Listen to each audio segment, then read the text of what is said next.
Episode number 28 of Sit Down Marks is brought to you by Coastland Apparel. Use promo code BIRDTV for 15% off your order. That's Coastland Apparel. Use promo code BIRDTV for 15% off.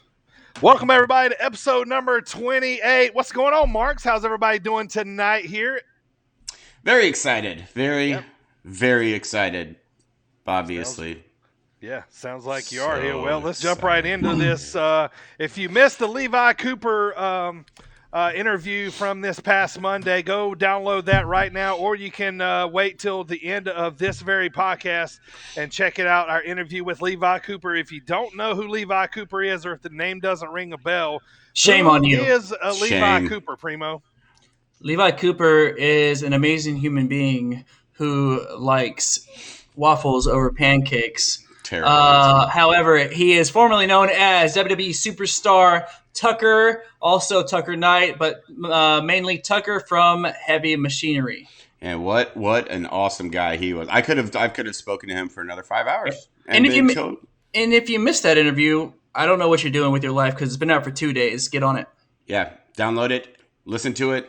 Spotify, Apple Podcasts, Amazon, Google Pod, all the other ones. All of them. That's right. Everything I'm about to say here shortly. But yeah, he goes over wrestling at Arizona State, his time at NXT, not wrestling on the independents before he went to NXT. He talks about Dusty Rhodes, which, had me captivated. That story, and he's also got a story that will make you die laughing, and make sure you check that out.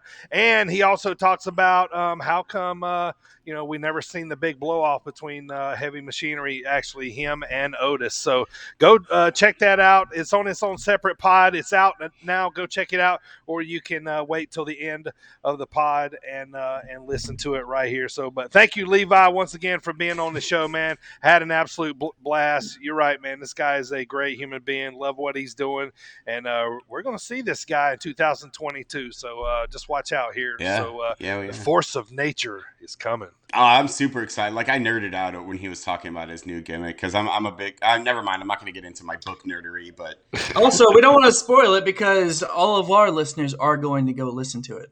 Yes, obviously, go listen to it right now. Let me introduce my panel here today. From the land of the rattlesnake, Mr. Team Extreme himself, editor and producer of the show. You better acknowledge this man. He's been the champ for quite a while now. What's going on, Primo? Welcome, everybody. Episode number 28. 28 episodes in. How about it? 156 days as your champion. Le champion primo. The reigning, defending, Sit Down Marks pay-per-view champion. Did you have to turn to read those two words on the sign? No, right, but I was turning to make Ricardo Rodriguez now. A dramatic pause. Like somebody that can go Primo. I'm half Puerto Rican and cannot roll my R's. I just learned not long ago, but I think if I had to do it on a daily basis, it would be hard for me. Let me introduce the host of the show, straight out of Yo Mama's kitchen. You know this guy. He's the only babyface left on the panel, assistant editor and producer of the show. Welcome, AJ. Oh, hi, Mark. I've been wanting to do that for like 2.5 months now. So that was the clip from The Room. Go watch the movie. It's horrible and amazing. Educate yourself. Now that we got that off your list, I do. Now I can be a normal human when I introduce myself when I get introduced. Remember earlier when we were like, some people are having trouble talking, and I was like, it's me. I'm the one having. Yeah, just a little reiteration there for you. Nope. Let's talk about the show today. We're going to talk about the week in wrestling. The Dropkick discussion today is our top 5 favorite ridiculous gimmicks. This one's going to be a fun one. I think we had a fun making this list here. And then we also got promo school. I'm going to bring a little Rowdy Roddy Piper to you today. He's going to talk. This is from 1991. is he's cutting a promo on Ric Flair, actually. So this is Ah. back in the old wrestling superstar days. Really cool clip that I found, as I'll talk about it later. It's from the old MSG Superstar show. So we got that. Primo's going to debut a new show called Name That Theme, or what was the name of it again? I'm sorry. Music Class. Music Class. Darn it. That was it. Way better than Name That Theme. Music Class. All right, boys, let me talk to you real quick, man. It's been a big week for the pod, man. We got to interview Levi Cooper on Monday with former tag team partner of Otis in Heavy Machinery. You guys had a blast interviewing Trevor Outlaw last night, which is going to come out on next week's pod, man. Talk about Trevor real quick and what you guys talked about to get people ready for the podcast, other than him and AJ's banter, which I think is going to sell the pod on its own here. Two Chicago guys going at it. North side, south side. He at one point he accused me of dropping his IQ, and I just hope that it has raised again after that happened. So I mean, that's all I can do is apologize. Like, sorry, Yours rudely is the tagline. Trevor Outlaw. He's a Chicago guy on the indie pro wrestling scene. Primo, did he cut a promo on you guys or what? I can't wait to hear. I think if you listen to all 40 minutes or however long it is, the entire thing is a promo being cut on us. He cut the entire from the beginning, from AJ screwing up the intro. So, oh my God, I fucked up. That was the wrong time to screw up the intro. Nice. There's Trevor Outlaw just sitting there. I'm like, so if it's must listen podcast entertainment for sure. Don't miss out next week when we air it. Oh, yeah. There you go. That'll be episode number 29 coming up next week, man. But, yeah, it's been fun, man. We got had some big interviews. We want to thank everybody that comes on the pod. Also, Bucky as well. Go check out Bucky's interview from a couple episodes ago. Bucky for everyone on Twitter. These awesome. Guys are lighting up the indie scene right now, man. And just super fun, hilarious guys that we've all had a chance to talk to. We've been so busy, but that wasn't that long ago. That was last Wednesday that we aired Bucky Collins. Yeah, that was a week ago. It seems so like it was... we've just been the Sit Down Marks podcast crew here. We have been killing it. We are on fire, and we are going to keep taking this podcast to the moon. I don't know why I didn't join in on that. That little chant right there. You're gonna stay on Earth. I was trying to be humble. Thanking everybody for downloading and subscribing all of our audio and episodes on Apple Podcasts, iHeartRadio, Stitcher, Spotify, Google Podcasts, TuneIn Radio, Amazon Prime Music, Audible, SportsWire, online radios, Friday at 6:45. Primo, where can you get the Marks merch just like I'm wearing right now? Check out these fancy threads right here, baby. That's and right. AJ, look, that AJ's beautiful banana-colored shirt you're wearing and that great baseball tee that AJ has on. Both of them with the fantastic Sit Down Marks logo. It can be found at tpublic.com/stores/Sit Down Marks. Look how good of a job they do, too. This is fucking awesome. I know, man. These exact shirts, Big Beef's going to have them on when he hits the ring. His match just got announced for September 24th at St. Louis Anarchy. Me and AJ are going to be ringside with Adam. We're going to be there for this amazing card. By the way, next week we're going to break down that card of this is man. This might end up being the best card I've seen in a long time. We bought these tickets early, AJ. Remember? Yeah, we did. And they had just announced Makabe and Wyatt. Now, when I read this card to you next week, it's a very who's hot on the indie scene right now. So it's gonna be fun. So let's talk about our pod here today. Primo, let's kick it off, man. How about this day in wrestling history and birthdays?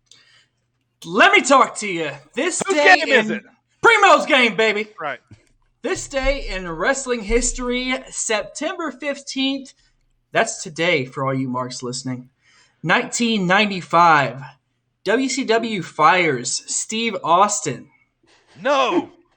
This led to him being hired by ECW. In case you've never heard of this guy, he was hired by ECW a week later, mostly just cutting promos because he happened to be injured at the time. And then later on, 3 months down the line in December of that same year, he was hired by some company called WWF. Who? And He eventually became one of the greatest superstars of all time. WCW, you screwed up. The Ringmaster, Steve Austin. Yep, he was the greatest. That's Ringmaster. Right. The Ringmaster. He was quite the technician. Yes, he was. Wow. Wow. I mean, that right there changed, shifted wrestling. I mean, we didn't know it at the time when it happened. I mean, I was a 20-year-old. I didn't look at that going, holy cow, they just signed Steve Austin. He's going to be maybe the greatest icon in wrestling. Hey, isn't that stunning Steve Austin guy? Yeah. You think that, you're in this business. You think that you'd be able to recognize a once in a generation talent like Steve Austin and not be like, oh.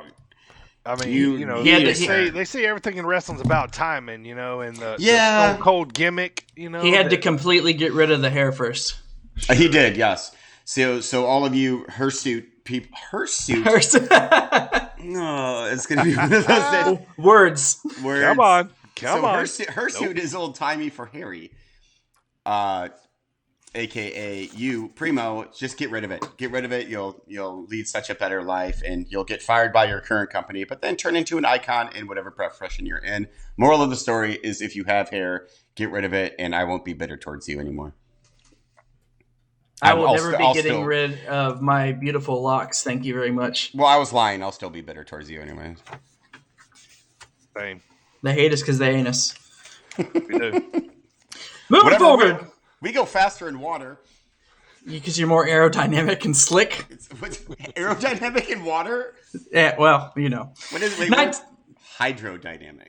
Yeah. 1997. WCW Nitro in Charlotte. Kurt, I probably was there. You man. might have been here because we might have talked about this last week. I have a feeling it may not have been this one, though.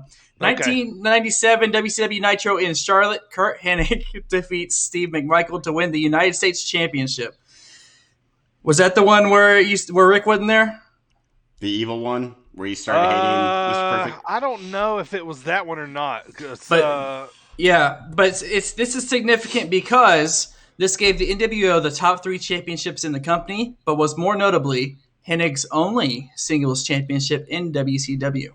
That's so sad. Oh wow, yeah, I don't remember that. I mean, I could be wrong, but he turned on the Horseman at Fall Brawl, so it must have been a different one. But it was around the same year. But they were going around, they were in Charlotte a couple of times a year, WCW, territory around that time. So that was their downfall.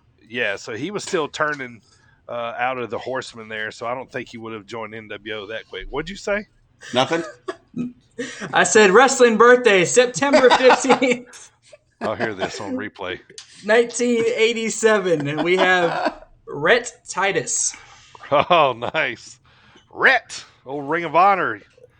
Rhett you said they were constantly coming to Charlotte. I said that was their downfall. Because nobody likes Charlotte. Come on. I like Charlotte. My city. I don't like Charlotte. I've never been there, so. Oh, you're missing out on Flair or Charlotte, North Carolina? Well, who we talking? North Carolina. Charlotte Flair is great. I bet Charlotte, North Carolina has a lot of. Charlotte Flair is awesome. Yeah, you guys like Charlie. You like Charlie? Charlie the dog. Oh, we'll get to that. 1954. Adrian Adonis. Nice. Adrian Adonis. Man, I remember him, kind of. Good heel. I don't. Mm-hmm. I mean, I do remember him just because of history. Yeah. But he was a large man with pink tights, and he can move. He can move like Bam Bam. He can move, and he could sell, and he'd put butts in seats because you love to see him get his ass kicked. I remember him being one of those people that couldn't put his arms down all the way because he was so swollen, muscular that he. Like the British Bulldog used to be, he probably couldn't wipe his own butt and stuff, without a rag on a stick. I mean, he wasn't too much bigger than Dusty Rhodes in his heyday. You know what I mean? It was just, he was a flamboyant. He wore pink boas and stuff. He did wear. But he was good, man. He's good. Wrestling needed guys like him. Speaking of guys that wrestling has needed, what a generational person. He's been around for a long time in different time frames of the wrestling business. His birthday is also today, 1947. Teddy Long, player. Oh, holla holla! What was that? Meme you sent me that every time you see 4 people arguing in public? Yeah. Teddy We got Long. ourselves a tag team match, player. You always got that look like Teddy Long. That's right. We got ourselves a tag team match. I'm gonna do that next time I see 4 people fighting. And that is run like hell. This day in wrestling history. Very nice. Nice one there. Adrian Adonis. I like seeing those random names pop up like that. AJ, what's going on, man? Wrestling in the headlines right now. What's happening? So we've got a few things. First and foremost, I want to talk about the return of Dark Side of the Ring because it is awesome. They do some great shows, and they're always fascinating. They released what their subject matters this season are going to be. We have the steroid trials with like Hulk Hogan, Vince McMahon, all that good stuff. Okay. The plane ride from hell. I'm so excited for that one. I am too. That was going to be good. We have Chris Canyon. We have Frontier Martial Arts. Luna Vachon, which I think is an interesting subject. Chris Canyon, I think, is the first one, maybe. Yeah, I think they're kicking it off with Chris Canyon.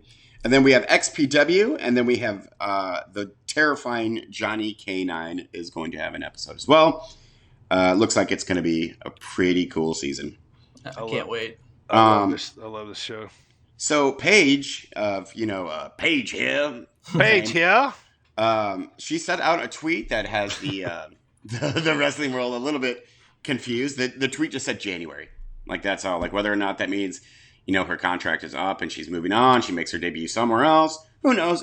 Maybe that's the release of her next sex tape. Who knows? It just says January. I mean, we don't know. It could be anything. We don't know. What's next? Mick Foley is in trouble with WWE right now. Oh, yeah. What's happening with old Mick? He basically... Dude love. He basically buried his own company and built up AEW.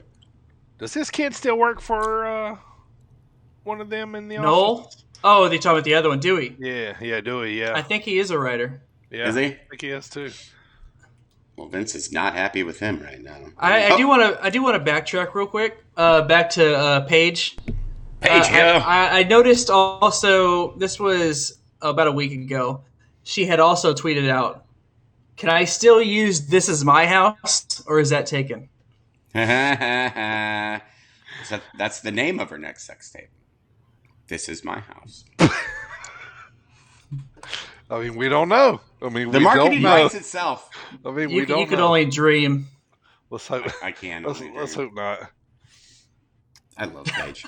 Last up, there's some big contracts. Wait, what did Mick say to Barry? We didn't figure it out yet. You didn't say, did you? Mick say to Barry? What did he say to Barry, his own company? He said that if he was a young up-and-coming talent, he would not go to WWE because they don't care about young up-and-coming talent, basically. He would go to AEW because they do care. And then...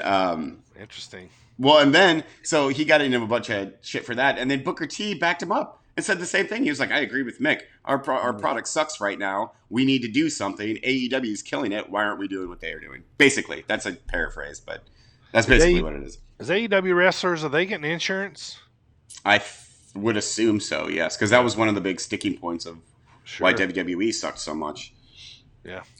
But at the same time, I don't know, because they can work for they're actual independent contractors, so I don't know for sure. Yes. Right.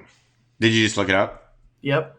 Nice. So yes. It says, All Elite Wrestling offers its wrestlers health insurance business benefits, unlike the WWE. Woops. WWE. Quote the source on that. Where'd you get that from? Don't say Wikipedia. What? What's your source? My source, my source, muscleandfitness.com. Okay, works. I thought you were going to say my own brain. Just wanted to give them credit of where we were getting that from. You're Anything welcome, else in headlines? That's $10. Really quick, some big contracts are expiring this year. Big names after Sami Zayn, Johnny Gargano, And then in January, obviously, Kevin Owens. But Sami Zayn and Johnny Gargano are due at the beginning of December. Like, their contracts are up. So who knows what's going to happen to them, especially with the new, very, very colorful, very hip-hoppy NXT 2.0. Did you see... Oh my goodness! Oh, did you see Pete Dunne did resign? Yeah. He just re-signed a multi-year deal. And Gargano's also, not going nowhere either. Also, yeah. You did see this, Dirty, but there it is. Kevin Owens put his location on Twitter to almost there, and the Young Bucks changed their location to there. There. Interesting. Along with a new bio to add. Yep. He's going for sure. Good. Gargano's not going anywhere. I don't know. I think he stays. Man, like Levi said, man, it's a full roster over there. But I mean, if Vince has now taken control of NXT and he's pushing guys like Von Wagner, that's a bad sign. That's a bad omen, I feel like. Yeah. I'm sure we'll get to Von Wagner, by the way, which I hope we do. Let's get to the recap for the week here. First of all, let me remind everybody that all our previous episodes are now available on Apple Podcasts, iHeartRadio, Stitcher, Spotify, Google Podcasts, TuneIn Radio, Amazon Prime Music, Audible, and SportsWire online radio Fridays at 6:45. Let's get this underway here, boys. AJ, kick us off with AEW from last Wednesday. AEW Dynamite from last Wednesday. I will keep this short and sweet because we got a lot to get to tonight. So first up, kickoff of the show, Dustin Rhodes versus Malachi Black. This is a bit of a blood feud because Dustin wanted revenge for hobbling. You're Cody not going to Rhodes. beat up my brother. And it started like a feud, like a revenge feud show. Dustin immediately went and attacks Malachi Black, like right before the bell even rings. They go back and forth. Dustin gets a bit of offense, and God dang it.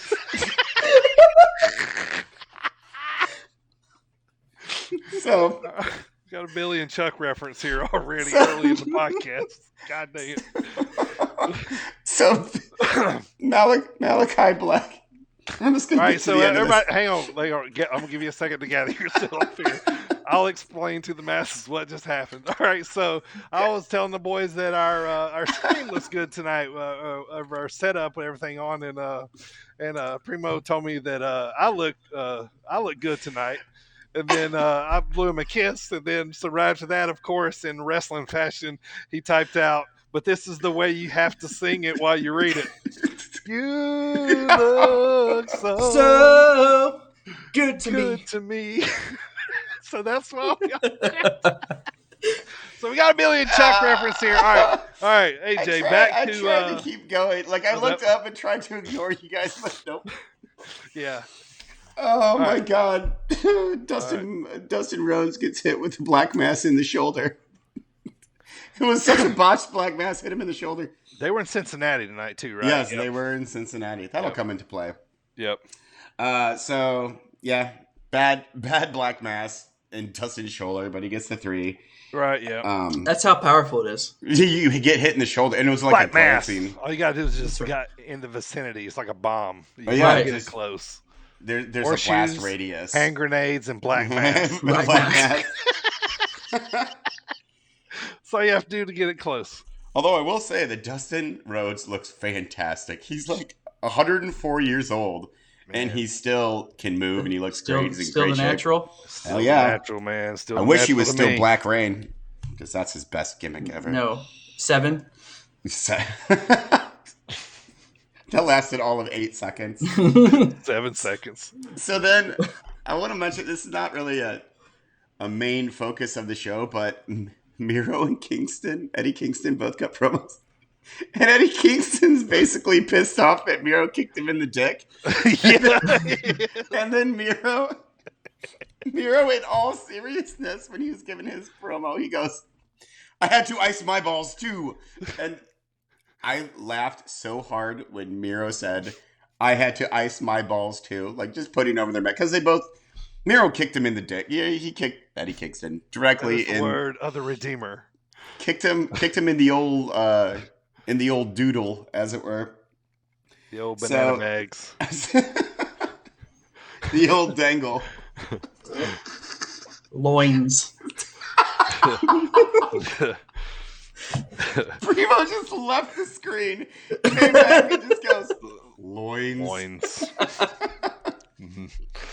So, up next, CM Punk promo, which is always awesome. He thanks Sting and thanks Darby Allin. He compares being in the ring to riding a violent bicycle. Very cool. Yeah, I love this. He uses Taz's tagline on him. Oh, yeah, when he is talking to... Yeah. Survive. If you can. No, it's beat me if you can, survive if I let you. Yeah, survive. Yeah, so he was spinning it back on him, and Taz was like, "Oh, you can't use my." Because Taz is like, yeah, right. What are you talking about? Taz is like known for being like super like, don't take my stuff. Yeah, yes, right. Like even when Minoru came out, he was like, I wore a towel on my head. He says, "Who do you want me to face? Who do you want me to face?" Taz starts talking. And everybody's like, "No." He's like, "You've been talking about my guys." He's like, "No, I didn't." Yeah, I know. I didn't say a word about any of them. Although I would be on board with a Ricky Starks CM Punk feud. I think that would be pretty fantastic. What about a CM Punk Griff Grifferson feud? No, I don't want to even acknowledge that Griff Grifferson is a person. So I won't. I'm not going to mention him later on. He is just a poodle-haired piece of shit that just needs to stay over there. I'm calling Griff. Dear Mr. Grifferson, where do you get off? Grifferson. It's a stupid name. That's his actual name. He's Genetti. He's genetic. He's genetic. Because Brian is Sean, man. No way. Like, that's an insult Brian's the seller. That's an insult to Genetti. I actually liked Marty Jannetty. I did. I love Varsity Blondes. Go away. I don't like many. I love because they're young and hungry, and like we know Pillman's story. You know he's got to have a tag team partner. You know what I mean? And, they'll end up breaking up, but I don't know. I like it's good for what it is, man. They're gonna get beat up a lot, but Griff Grifferson just looks like he wants to talk to the manager all the time. Like that's his gimmick. Is I want to see your manager. Just call him Yelp. Leaving Yelp reviews on venues. 1 star would not come back. Let's talk to the manager. So. That's great. So, a couple more things really quick. Hobbs versus Dante Martin, short, sweet. Both guys look great. Hobbs gets the win. MJF sets up his next feud with your boy, Brian Pillman Jr. Holy shit, his mic on this mic. Wow. PBJ is... He got a little mean. Oh, he was killing Cincinnati, man. Oh, my God. He's so good. God dang, man. Like, I'm just captivated. He grabs a mic. I'm like, this is awesome every time. Plus Aunt Lydia was sitting at at ringside, which Aunt Lydia is the woman who raised PBJ. I'm sorry, PB&J from after. I mean, go watch the Dark Side of the Ring episode. It's fantastic. Where they said he's PB&J? Yes, that's where that name originated from. Yeah, like BPJ is way easier to remember if you just say PB&J. Lots and lots and lots of heat for MJF. Fantastic. Good stuff. Up next, Ruby Soho versus Jamie Hayter. Destination unknown. Ruby Soho. Ruby Soho. Love that song. Sounds like you're singing Ring of Fire. Fire. Up next, really quick, Dark Order versus the Pinnacle. Pinnacle wins. And all I wrote is dissension. That's all right. All right, boys. I'm all right. I was waiting to get to this part. Dang it.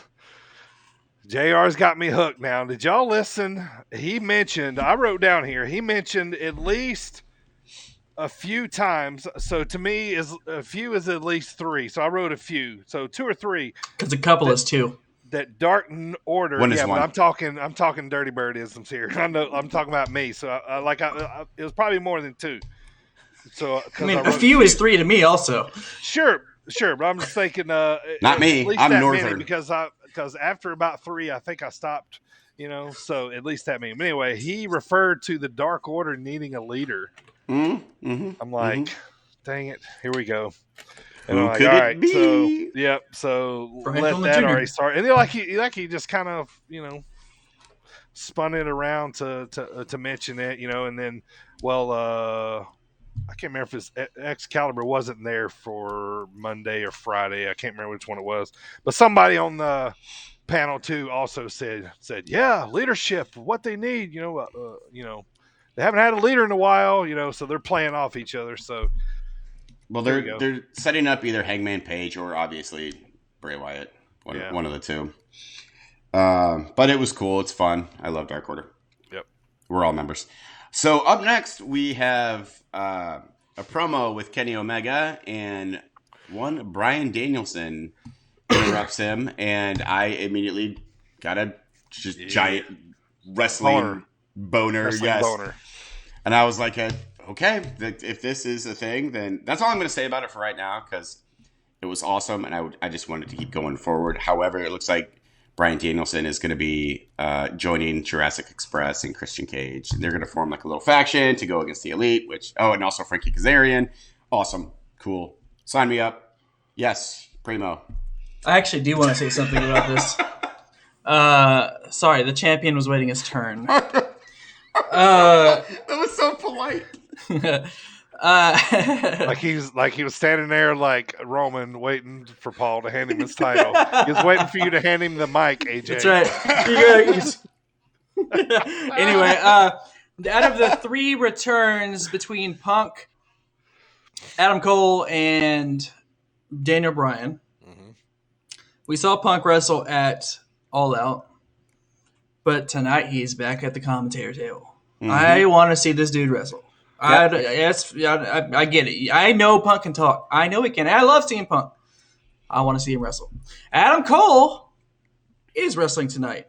Daniel Bryan, I saw the freaking matchup poster or whatever it is that said we hear from Daniel Bryan again as he goes off on Omega. So I guess we're just gonna hear from Daniel Bryan again. They're probably not gonna let us see him wrestle until he gets his match. I think Omega's gonna be his first match. So it's like I just want to see these dudes in the ring.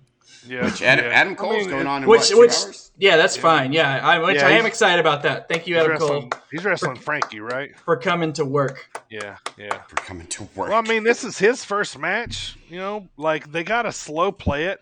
Like they're. Wrestling 101. They're not going to throw Punk in wrestling every night AEW is on. It's going to be selective, process and pick matches. The reason I say that is because I saw their Twitter earlier, AEW's Twitter. They said, "What's Punk going to say tonight?" Right. No, that's fine, but I want to see somebody get GTS'd. So. Well, there's always that possibility. So. I mean, most likely we're going to see a face-to-face with Punk and Hobbs or yeah. Or what's the little dude? Hook. Yeah. Hook. Yeah. Hook. All right. I loved. By the way, real quick, I loved Omega and Bryan face-to-face. It was awesome. I love that. Yeah. I thought it was very coincidental that they both had on white tees. Mm-hmm. Yep. But. Omega had his General Cornwallis chops back, which always awesome. But yeah, that was awesome. I can't wait going forward. And then they both say things on Rampage, but we'll get to that on Rampage. Main event: Jon Moxley versus Minoru Suzuki. Holy hell, did these two beat the shit out of each other? This is like one of the stiffest matches I've seen in a long time. But it was Welcome to Minoru Suzuki match. I thought it was going to be longer. Yeah. I did too. Yeah, Minoru, he's gotten a little in age. He's been around for a long time. You can see he doesn't move that fast. You know what I'm saying? So that's why a lot of his matches are so stiff. And as we got further into the show, I was like, well, I guess we're only going to get a 2-segment match here, which is what it was. Yeah, it really was. But for what it was, it was a lot of fun to watch. It was rough to watch in times, but oh yeah, it was super fun. Yeah. Yeah. Like I love it. I love seeing him on AEW. So the match ends with Moxley finally hitting the paradigm shift for the win. Moxley, big hometown favorite, going the anti WWE route where I've decided I don't like that. It doesn't fit. I haven't liked it from day one. I was on board at first, and now I'm just like, you need like edgier music or something. It's just something else, It'd be I see what they're going for. Sure, I sure, but the loose cannon, wild thing, whole crowd interaction. Yeah. Major league vibes. Like the badasses coming to the ring. Everybody's involved. But it's not a very badass song. He's the badass. Yeah. So I do want to mention something about Moxley because I was just reading random articles or whatever, and Bleacher Report made a great point about Jon Moxley, saying that he was the first. He's the first like major name to jump ship, apart from like Cody Rhodes, obviously, because he invented it.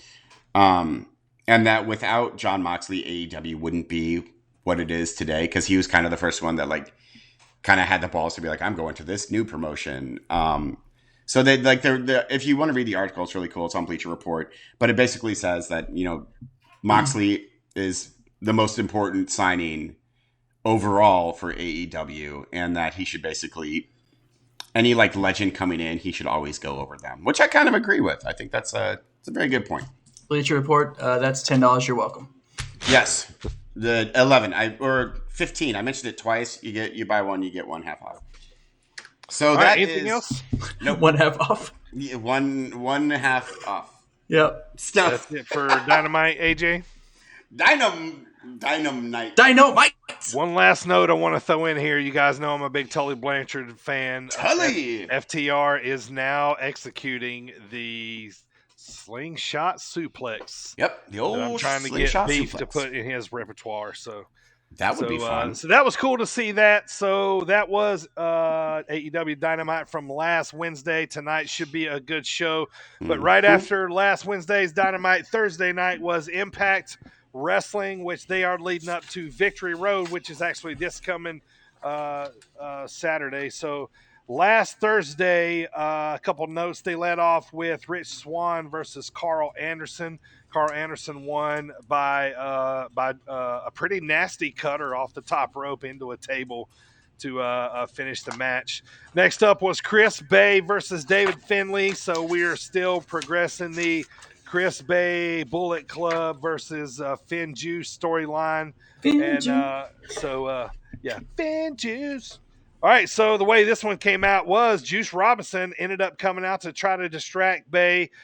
Finlay ends up winning by a roll-up, so a classic distraction finish there. And then Hakaleo of Bullet Club shows up, power bombs everybody.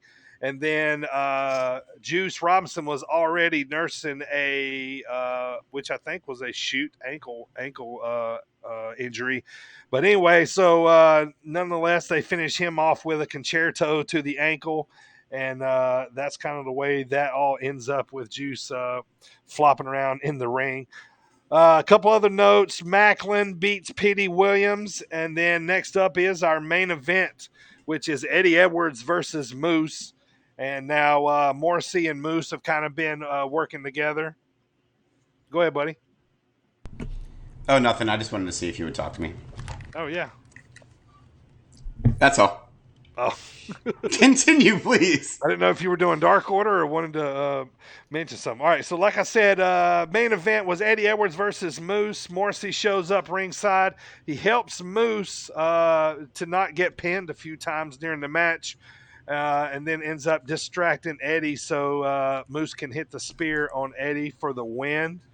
They end up attacking Eddie post-match. So here's how this whole thing breaks down here is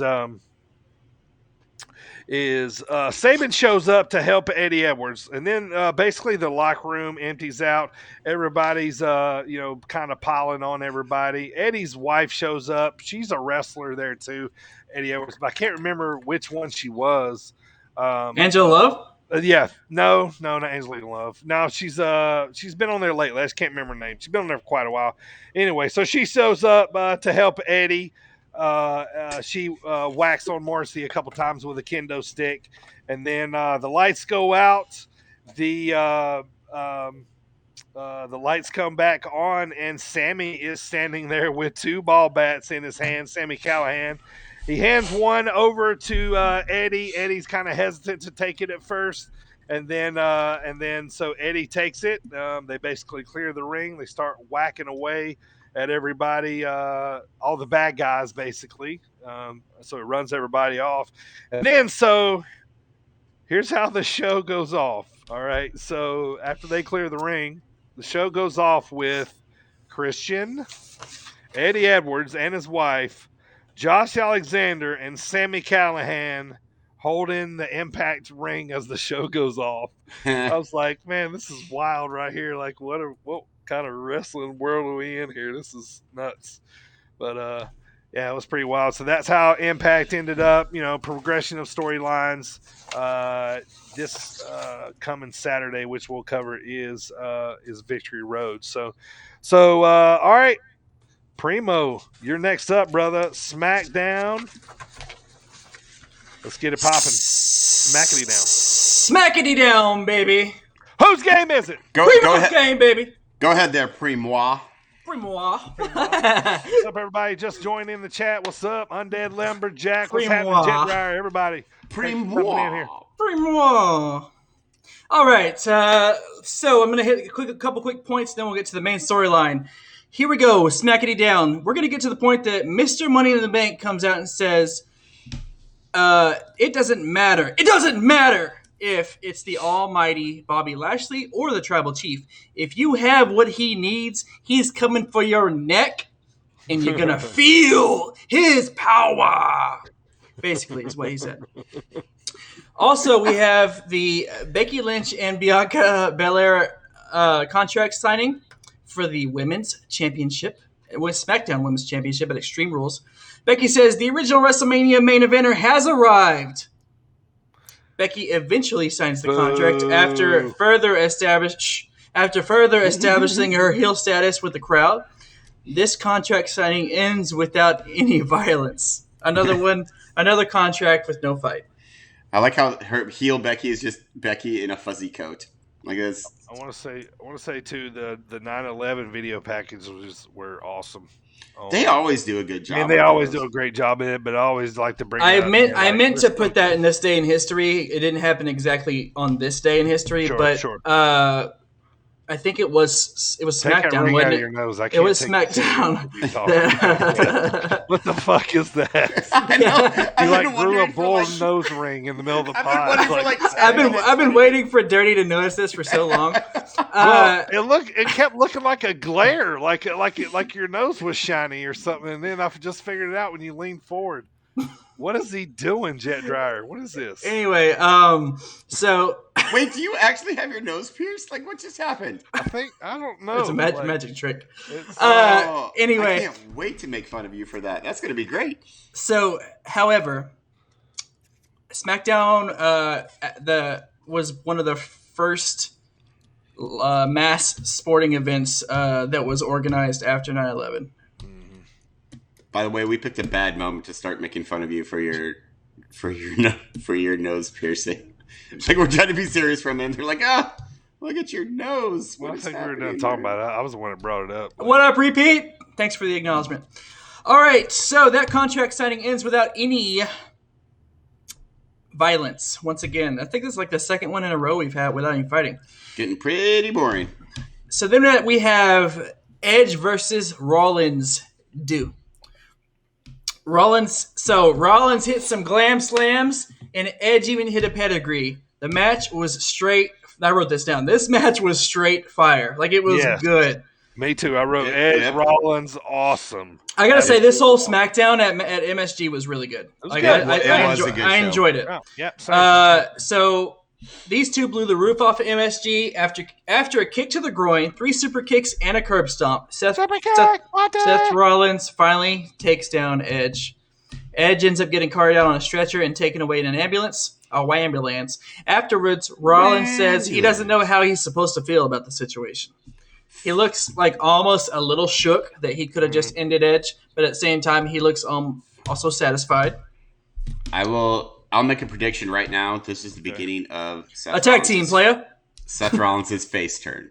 I was going to say, Yeah. Same thing. Or a repackage. Yeah, some sort of, I think the whole... Kind of change. Yeah, the whole drip, stupid fucking thing. I hated that. Drip God. Get right. Whatever that Burn it is. down! I do like Burn It Down, but I bet it's the start of his face turn. He's stale now as a heel. He'll be stale pretty quickly as a face. I love Seth Rollins. Don't get me wrong; he's one of my favorites. But he can only be one thing for so long, and then you're like, okay, I'm bored with this. Switch back, and then after that, you're like, okay, I'm bored with this. Switch back, and then so maybe I don't like him all that much now that I'm saying all this out loud. Anyways. So, let's move on to the main point of the show. The head of the table arrives to start the show off. He confirms that WWE runs NYC, and the tribal chief runs WWE. Therefore, that means the Bloodline runs the WWE. We're the ones. That's right. We are the ones. And they all hold up one. Mm-hmm. Which also means the tribal chief runs MSG. So he makes everyone at the Garden acknowledge him. And they were. I love this segment. They were, yeah. The crowd was chanting Roman so loud. I love it. Everyone I wrote this down. Everyone was indeed acknowledging him. I love how Yeah.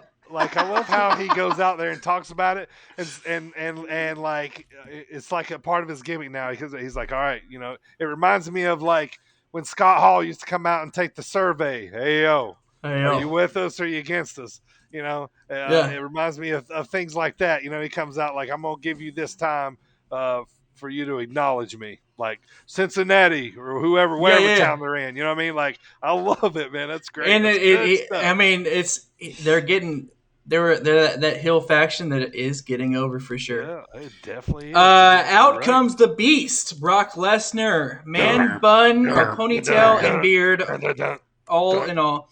Pat McAfee is back, by the way. He's healthy. He says if the aliens came tonight, then Brock Lesnar is the human that he would send to fight him. Brock Lesnar looks like a curling stone. He is the alpha of our species, says Pat McAfee. The alpha of our species. Paul says he fails to understand. He asks, of all the championships we could go after together, why would you choose the Universal title? Brock responds by asking Paul, why didn't you tell Roman that I was going to be at SummerSlam? This is great. Immediately afterwards, Roman rips the Universal Championship from Paul's grasp, and the Bloodline leaves Heyman stranded in the ring with Brock Lesnar as the crowd's chanting, Suplex City. Yeah, but before that, though, they were chanting, you fucked up to Paul. Oh, yeah. They did chant that. Yeah, you fucked up. Why did you? Yeah, because Roman's like, why didn't you tell me that Brock was going to be there? The crowd slowly build, and then they started to take it out. I don't know if y'all noticed that. Yeah. That was great. Yeah, you can't beat a live crowd. So where's tracksuit Roman too, man? What happened, man? They got to show off. They're showing off the Bloodline T-shirt. They are. But everybody else can wear it. He needs to be TSR, man. That's when he's going to kick some ass. So the crowd starts chanting Suplex City. Paul quickly turns into Brock's advocate real quick. Brock is amped up as Paul is doing his thing, and tells Paul it's just like old times. Then he tells Paul to accept his challenge for the Universal Championship before Roman fires him. Brock goes, and obviously Paul stumbles, and because he doesn't want to burn a bridge with Roman here. And Brock goes to F5 Paul Heyman, but Roman saves him, and Heyman and the Bloodline ended up making their exit together. But so backstage, Paul Heyman says that the tribal chief will answer Brock's challenge when he deems it's a. I love this. Every time somebody big comes in, they expect Roman just to be like yes or no. When he chooses, Yeah, you're on the tribal chief's time. That's right. You don't just demand from the head of the table. That's right. So, except you, we demand from you. Later on, Paul says the tribal chief will answer the challenge after Usos defend their tag team championships against the Street Profits. After Roman hypes up the Usos before their match, he turns to Paul and says, "I saved you." Talking about earlier, referencing the F5. "Why didn't you tell me Brock was going to be at SummerSlam?" Yeah. And they left it at that. The Usos have their match defending their titles against the Street Profits. You fucked up. During the match, the Tribal Chief and Paul Heyman come out to watch the match. This match was good. It was really good. When it starts to look like the Street Profits might win, Roman Reigns steps in and makes sure that his cousins don't lose. After he chokes out Montez Ford, Roman says the Tribal Chief ducks from no man. If Brock Lesnar wants it, he's going to get it. He's going to smash Brock just like he smashed Finn Balor. Oh! Boom, boom. Boom, boom, boom, boom, boom, boom, boom. That's right. The Demon's music hits. The Demon has arrived at MSG. Michael Cole says it appears Roman's gonna eat. Right then and there, Michael Cole says it appears the Demon will face Roman at Extreme Rules for the championship. Roman and Finn stare each other down as SmackDown goes off the air. That was SmackDown. I love seeing Demon Finn back so much, and then the immediate realization that he's just going to get fed to Roman. I'm always such a fan of the artwork. I love it so much. And then... I don't know. It's so good, man. Why? So yes. So detailed. Also, Undead Lumberjack, yes. Why spoil Finn? It was the closer, the show closer. Yeah, and it was it was a setup to say, this is who Roman's going to have to deal with, not just Finn Balor, but the Demon Finn Balor. We're going to give you the Demon play that here at the end of the show and make you want to come back next week. But all right, AJ, hit us up with last Friday's version of AEW Rampage. What happened on that? This was short, or it seemed short. Because look, my notes are only one page. Normally they drag on and on, but kickoff. Pac versus Andrade El Idolo. So yes. So their match got Andrade. Their match got bumped from All Out. So this is their little makeup, and they weren't fucking about. Like they didn't even get entrances. They were just in the ring, boom, ready to go. Yep. And holy God, was this match fantastic! It was. So it starts off. Pac is just so fast and so smooth that Andrade Kid doesn't really have an answer for him until. Andrade hit, it was like a springboard spike DDT on the apron. That was the first time when I was like, they're not human. And it only gets worse than that, because then later on in the match, Andrade hits this like over the top rope corkscrew splash plancha type thingy again, where I was just like, for like another 30 seconds. I mean, he's in the ring with the man that Gravity forgot. So the Gravity did forget him for the most part. That's why on his off time he's just like floating in a room. Yeah. He can't go outside because if he goes, he'll just go off. They have to tether him. He's like a helium balloon. No, he has one of those backpacks that parents put on their little kids. Like a little tether backpack. The leash. Yeah. Like he's just like floating around. And the freaking Penta and Phoenix just keep walking. They walk everywhere. Carry him along. Sometimes they'll let him go and he gets stuck in a tree, and then they have to like climb up the tree to get him down, and it's really this is the greatest. Really book it right now. Yeah. AEW. So this match was fantastic. Andrade gets the win, but he had to steal it because Chavo interjects himself into the match, and he didn't like that Chavo. He didn't like that Chavo helped him. No, he did not, and then he like punched him afterwards. However, it didn't take away from how awesome this match was. It was really good. El guapo. El guapo. Ooh, that means the handsome. Bum, bum, bum. Are gringos falling from the sky? Michael, if you want to answer that question for me in the chat, please do. Up next, we have Mago. Are gringos falling from the sky, Mago? Come on. So, He's not even there anymore. my take on this is: do you think it is because maybe Chavo's obligation with AEW is up, or you know, what else would he be doing in AEW if it's not being with Andrade? Whole backstage something or other. And thank you, Mago. Yes, El Guapo is the correct answer to our gringos falling from the sky. And yes, I don't know why they put Chavo with Andrade in the first place. Like, because his promos in like the I mean, I'm a big fan of Chavo. I like Chavo too, but I didn't understand it because like Andrade's promos were like they have like the subtitles and it's like they're really like it looked like a Latino faction to start. So yeah, but then I'm glad they didn't go that route because I don't like. I was kind of hoping that eventually they could recruit the Lucha Brothers, which would have been cool. I like the LWO actually. Super crazy. I did not like the. I want to get an LWO shirt. I mean, I'm sure you still could. I can go. You just ProWrestlingTees.com. That's $10. If you match it if you mention another time, it's $15. Oh, that's right. We get one free. Yeah, one for half price.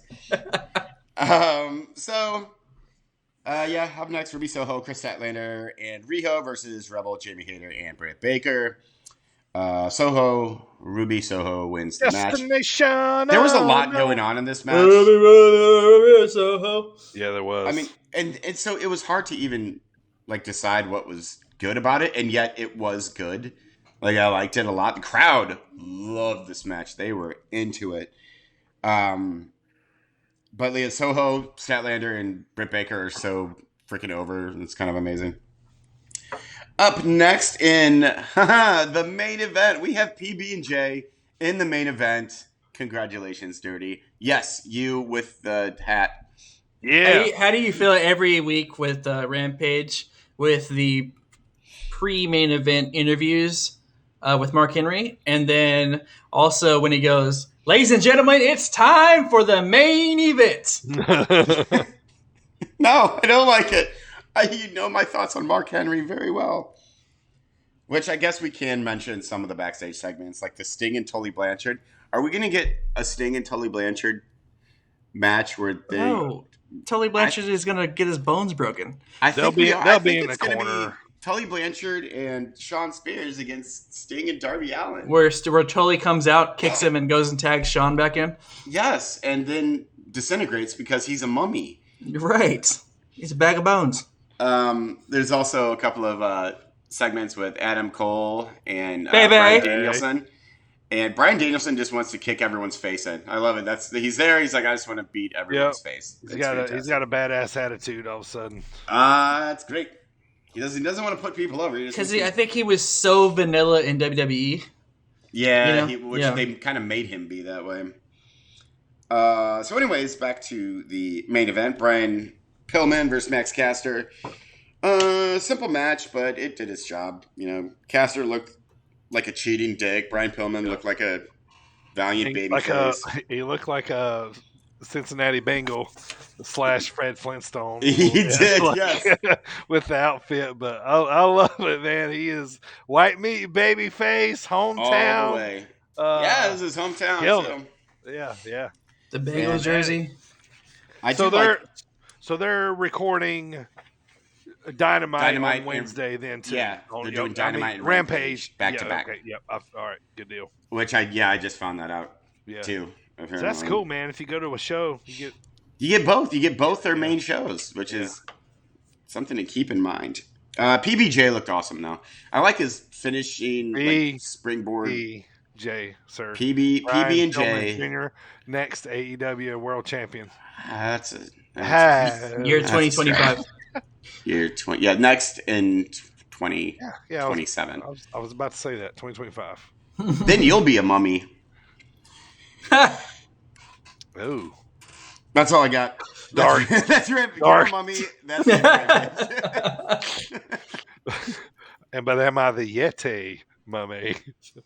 Oh, don't ridiculous gimmicks. Ridiculous gimmicks.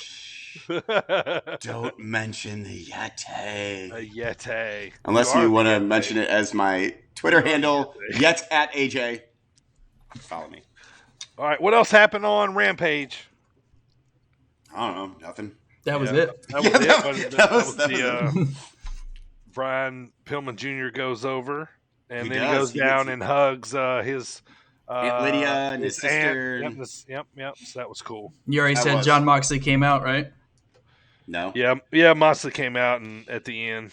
he did, which was also cool because you had both hometown boys Yep. looking good. Nice. I All did right, let's like it. move on, I like that. Primo, to Monday Night Raw. This was a big Raw, man. Les Raw. The headlines. Les Raw for moi. As they started out, let me just talk about this real quick. As they started out on social media saying that Big E was calling his shot, that he was cashing in tonight, no matter what, somehow, some way. He was putting it out there already. So we knew that coming into the show that this was probably going to be a big night. So bring us in here, Primo.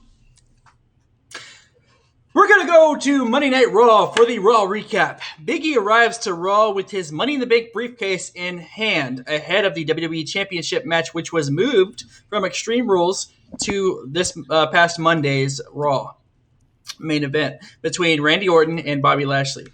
Randy and Bobby arrive right behind him. Big E reminds them that he might still cash in his briefcase tonight. MVP explains how the WWE title match was changed from Extreme Rules to tonight's Raw because Randy was in the back politicking and all that jazz. Randy retorts and says he didn't. He just got it done because his name is Randy freaking Orton. So RKO. I thought his middle name was Keith, not freaking, but okay. Next up, we have Charlotte defeating Shayna Baszler in a championship contenders match due to a distraction from Nia Jax. Alexa Bliss comes out after the match and gives Charlotte her own doll. So she'd have something to play with after Alexa takes her title. Charlie. Yep, Charlie. She has accessories. Kinda. This was funny. She had her own little robe and her own little championship. Charlotte, I liked her little belt. Yeah. Charlotte sets Alexa off by throwing the doll back at her, and Alexa attacks her. I like that Charlie didn't have any voodoo powers. I like that it was just a doll and no like she didn't look at it, and then suddenly Charlotte fell to the ground. Like turn her into stone like Medusa or something. Yes, or like started mimicking like the doll. Right. I put this in here because it wasn't really a point, but it was a point that needs to be said. Karrion Kross cuts a promo about his list of casualties continuing to grow.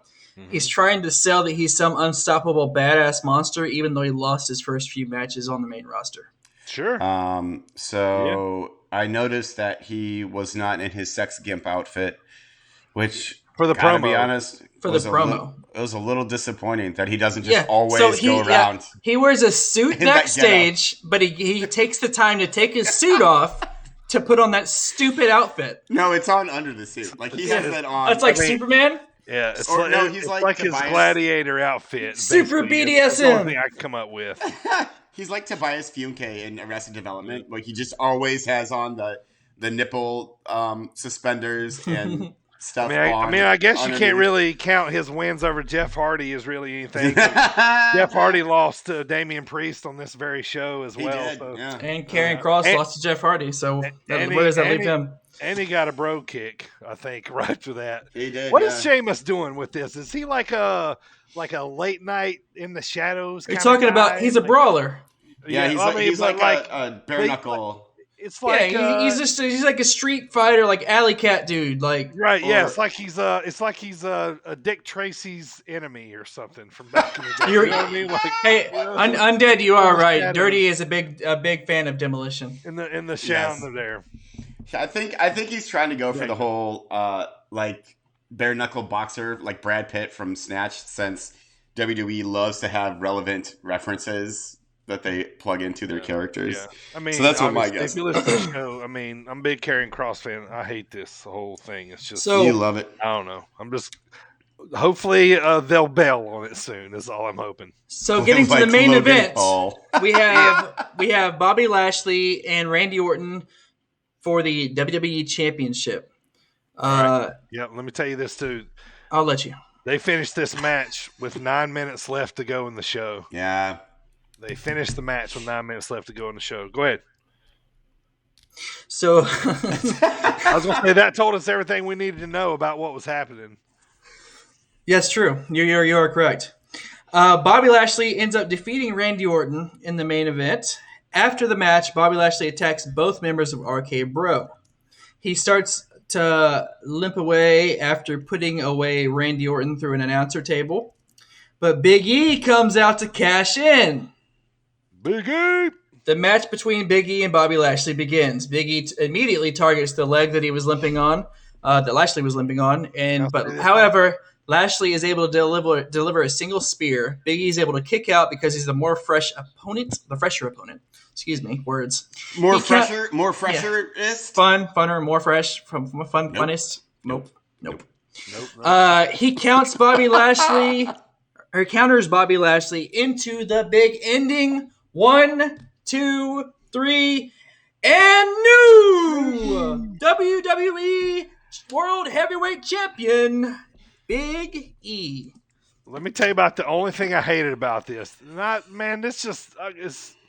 All right, I don't know if you guys noticed or not, but he cashed in and then they went to a commercial. Yep. Yes, I did notice. Yeah, I did as well. Come on, like you know what I mean? Like, no, it should have been one of those run down, cash in, hit, counter, hit. All right, bang, bang, boom, 1, 2, 3. All right. Yeah, I mean, he's supposed to be cashing it in as soon as possible to get the guy while he's still kind of tired from the match. So that's why he's coming in to cash it in. So he comes and cashing in, and then they go right to a commercial. They gave a commercial break to let the World Heavyweight or the WWE Champion get a breather. Yeah. So Big E wins the WWE Championship, and the New Day comes out and celebrates with him, very reminiscent of when Kofi won at WrestleMania. So what about Xavier Woods now? Do you think he's a little bit bummed? No. He's the only member. Do you guys think that Xavier Woods? Yeah. Do you think he'll ever get a run at the title, Xavier Woods? No. World title? Yeah. No. I mean, never say never, but if I had to choose, I'd say no. Yeah, me too. Which makes me sad because he's so underrated in the ring. I mean, I think if he can get people behind him like Daniel Bryan did, or Kofi Kingston, or something, or Kofi, yeah. I mean, if they just want to get, I mean, I love Xavier Woods. Don't get me wrong. Me too. I just don't see it happening. I think neither. Unless they just want to give it to each member of the New Day, but which Vince might. Right. You never know. Also, if the Universal title wasn't so relevant right now because it's on Roman Reigns, he probably could get that. Yeah, I can see that too. Because it's just like a title. They know that they needed to make a move, and this was the right move to make. Yeah. I just kind of hated it that, I mean, I know they wanted people to tune in. They want, when Big E started calling his shot, saying he's cashing in tonight. I get it that they wanted him to, to get the ratings, but it just takes a little, little much out of it. Just takes it out of it, yeah. Yeah. Yeah. Which I read that the reason why they did this was because it was a direct result of AEW.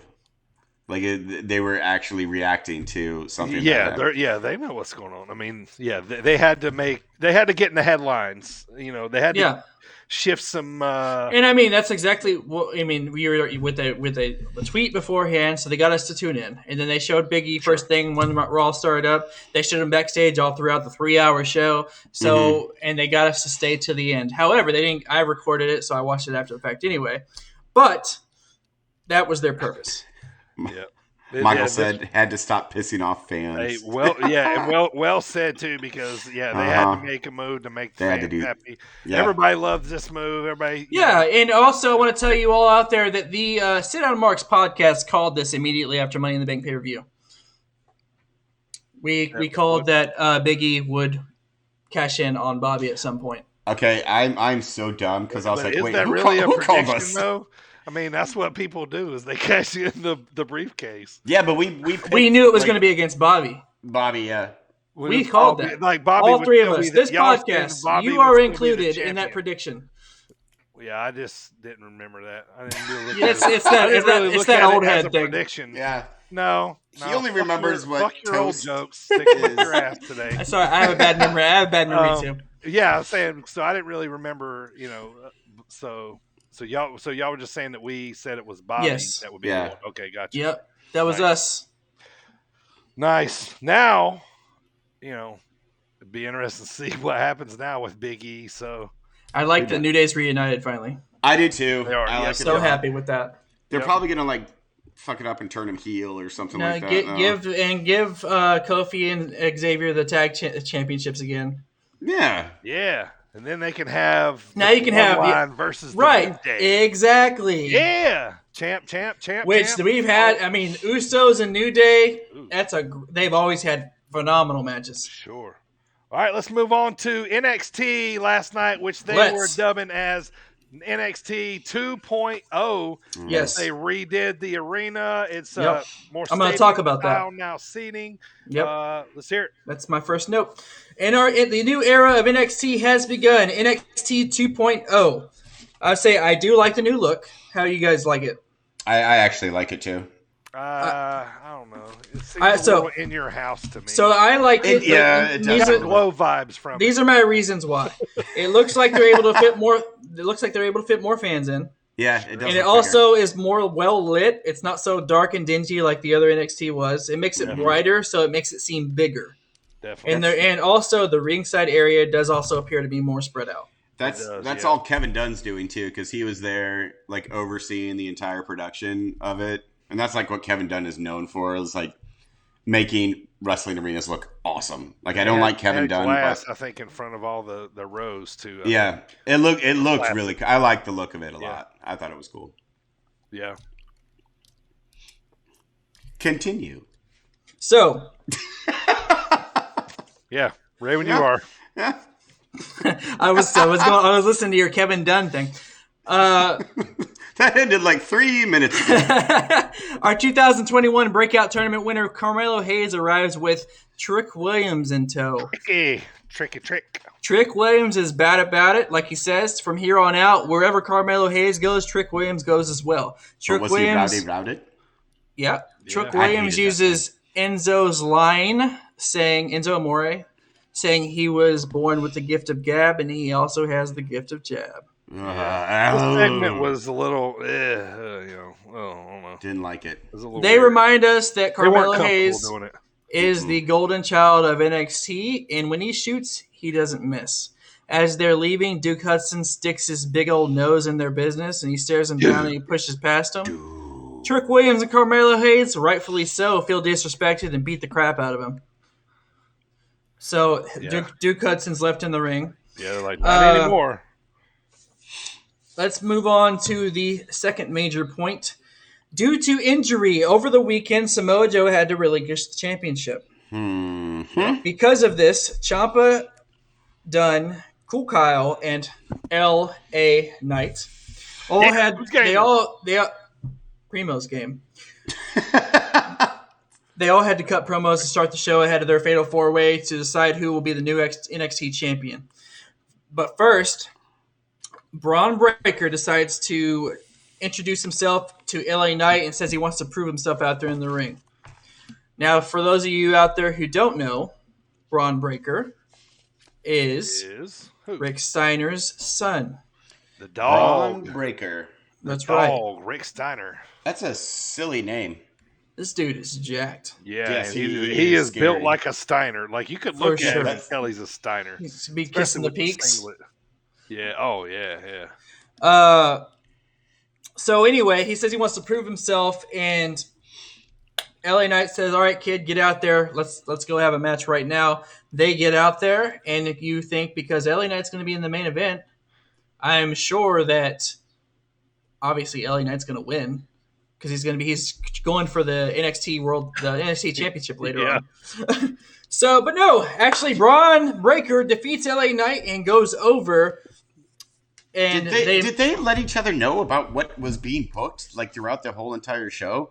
Why would they book LA Knight to lose and then have him go on to be in the match for the championship belt? That doesn't make any sense to me.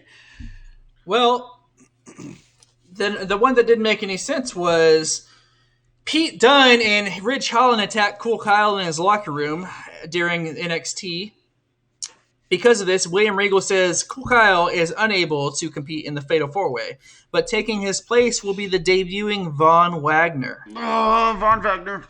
Oh, I'm scared. Von Wagner. So they have the Fatal 4-Way has now become Tommaso Ciampa, Pete Dunne, L.A. Knight, and Von Wagner. They face off in their Fatal 4 matchup, and Goldie has come home. Tommaso Ciampa is once again the NXT champion. That was great result. Very good result.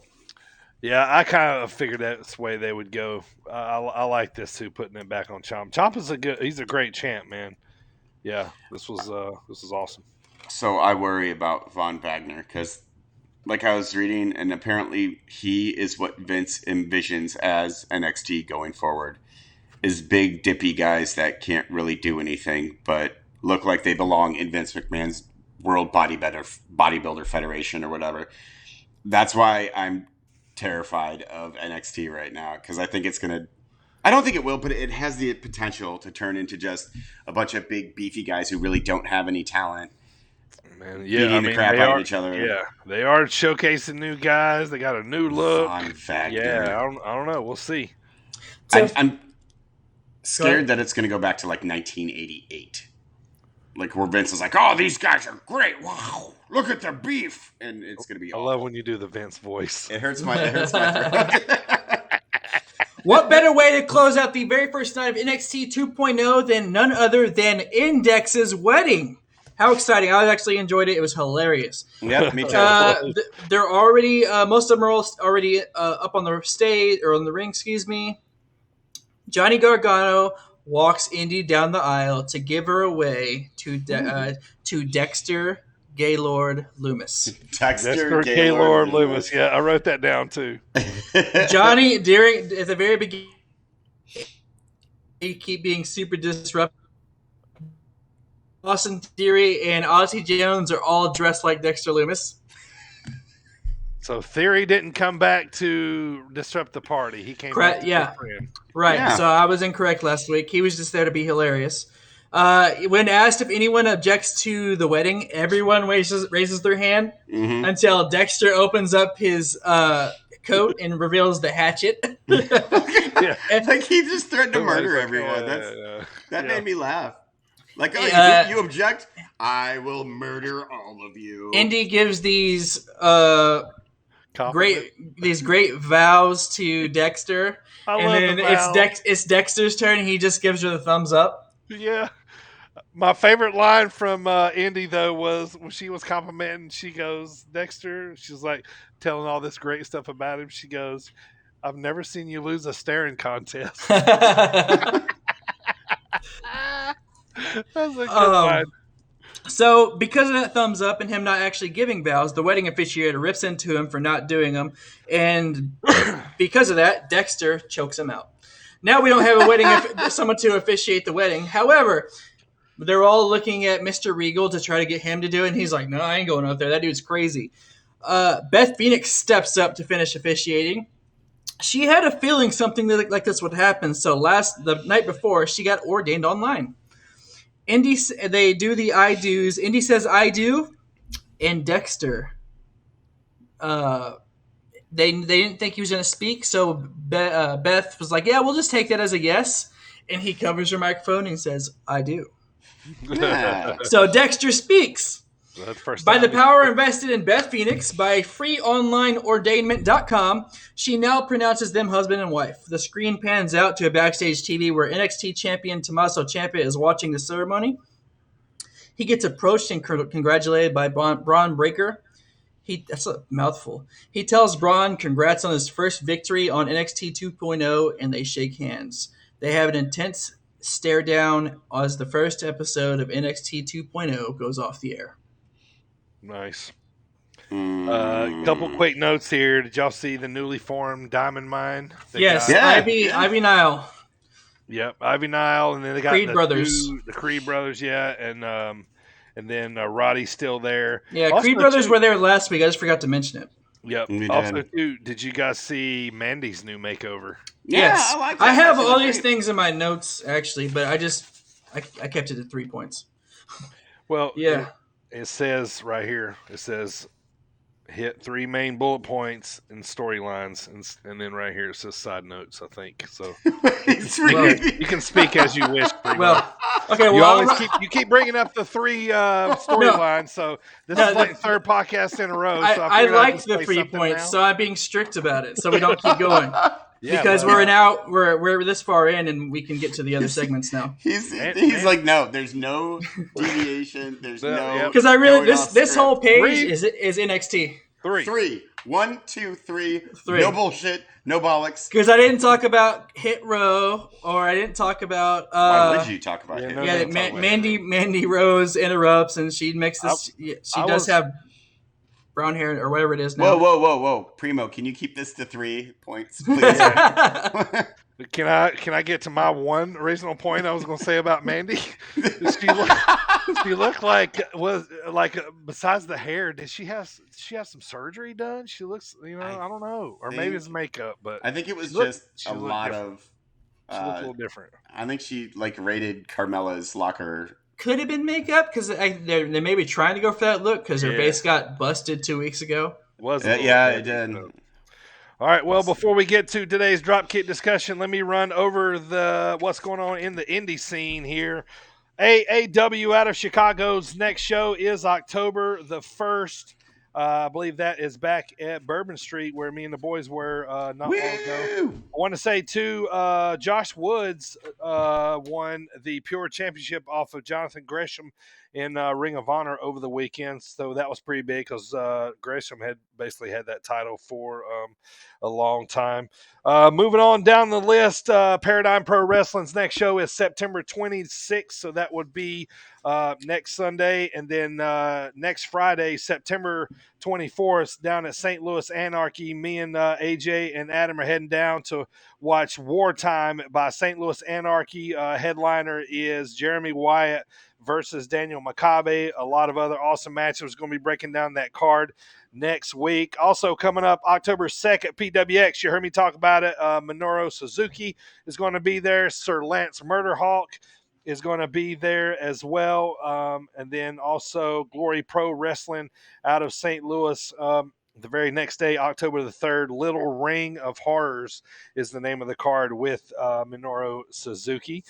And then also Game Changer Wrestling over on the East Coast, October the 9th, is going to be the big match between Nick Gage and John Moxley in Atlantic City. So that one's going to be a really big match there. So that is the roundup for what's coming up here shortly. So next up, we got the Dropkick discussion of the week.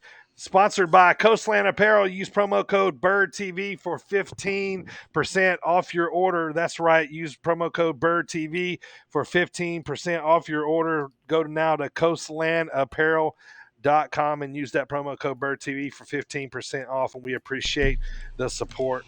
Also, we want to thank Teespring for our production of the shirts like you see right here. Is it TeePublic? TeePublic. TeePublic. I'm sorry, TeePublic. Teespring, that's $10. Yeah.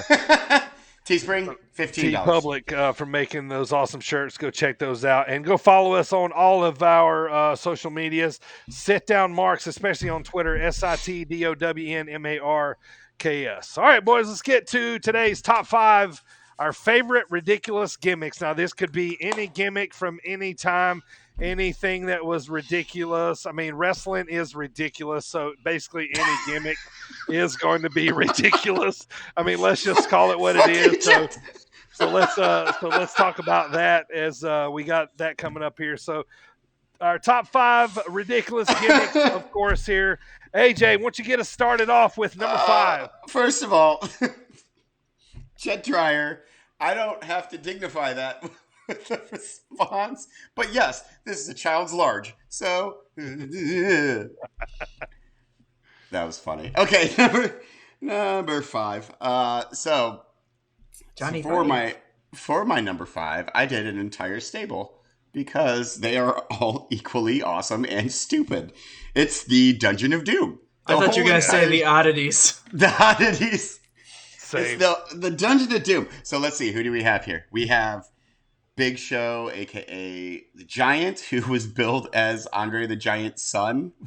Sure. Right. We have Zodiac, who is also Ed Leslie, who is also Brutus the Barber Beefcake, and all he could say was yes or no. And he had his face painted all black and white. It's so stupid. There was Meng, who had like the thumb in the pie. Yeah. Yep. there was the Taskmaster, which is so stupid. Like Kevin Sullivan with like his red tights and his like little black fucking the stupid eyebrows. And then like okay, I can't remember. Was Earthquake? Was he the shark when he was in Dungeon of Doom, or was he Typhoon? I can't remember which one he was. I remember them both. Which one? Earthquake. He was Typhoon. No, was he? No, he was because he had. I remember him having like the shark onesie where if you pulled it up, it looks like a shark's mouth biting. Oh yeah. So Tugboat and Tugboat. I wish yeah. Tugboat was in the Dungeon of Doom. Then their promos were always so stupid. They were in like the cave with the Lord IOK or whatever his name is. Yeah. And they would, cut promos about like the moons of Amankara and then talk about Big Show's monster truck on the roof. And like, I loved the whole entire Dungeon of Doom gimmick. And it was so goddamn stupid.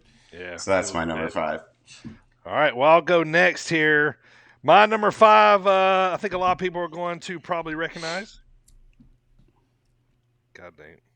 That didn't work. Yep. Silence. So it was Dolph Ziggler when he got rid of his gimmick. There's a hurricane coming through. Yes! How are you going to go against your character? Oh, you do like him. Yeah, you like him. Yeah. Shane Helms, the Hurricane, is my number 5. He's a North Carolina guy. I mean, he got over a superhero that's not a superhero by doing ridiculous stuff. Choke slam. What's up with that? The reporter, like the whole deal, like he got over and everybody loved him, man. The guys thought he was hilarious. Women thought he was funny. The kids loved him, of course. So, I mean, he's got to be in the top 5 for me. One of my favorite segments from The Rock is actually with Hurricane Helms, where the Rock is like, "You're nothing. He's like, excuse me. The Rock's phone is ringing. Hello, it's nothing. Right. He says he knows you. Like that's one of my favorite promos ever. He's had some good ones. Primo number 5. 3 count. Sorry, 3 count. Oh my god, focused on 3 count. I forgot he was in 3 count. That's so. Him and Shanmore and the other dude, the other guy that no one cares about. Speaking of, it's so weird that that's your number 5, dude. Because my number 5 is the SHIT Rosie, the superhero in training. Yep. Because you had this super serious Samoan dude that was just in 3-minute warning with Jamal, aka Umaga, and he went in to become like this superhero in training, like a trainee wrestler, and he was paired up with Hurricane. You know what they call Samoa dudes in Samoa? Dudes. Joe. Just dudes. Joe. Dudes. Just dudes. They call them Joe. They're all Joes. Call them Joes. Bunch of Joes. All right, that's top 5. Let's do 4. AJ. So my number 4 is a gimmick. I don't know why anyone would come up with this gimmick and think that it was a good idea. The Red Rooster, which was Terry Taylor. Terry Taylor, yeah. He actually thought that he was a rooster. Like he had like the little like red thing in his hair. And he would like come to the ring like clucking and stuff. He actually thought like his gimmick, like so I'm just gonna assume it was Vince. He was like, "God, you're gonna be a rooster now. Get out there." And he was just like, "Here I go." Like this is how roosters do. Terry Taylor. Terry Taylor. I love that gimmick so much. I thought it was hilarious and so stupid. He did the best he could. He did. Like he drew the bad gimmick out of the box, didn't he? God, how disheartening would it be? Is like you finally get like to the big times, and Vince McMahon is like, "You're a fucking rooster. Now get out there and be a rooster." Right. Oh, so sad. I loved it though. It made me laugh. Still makes me laugh. Go out there and get it over. I don't get a rooster hawk like going on. Amazing. All right, well, my number 4. It's not a popular pick. Every time I bring his name up, everybody's like, but I liked him because the gimmick was original. It was kind of fun. I liked it. He was different at the time. I'm gonna see if you guys recognize the theme.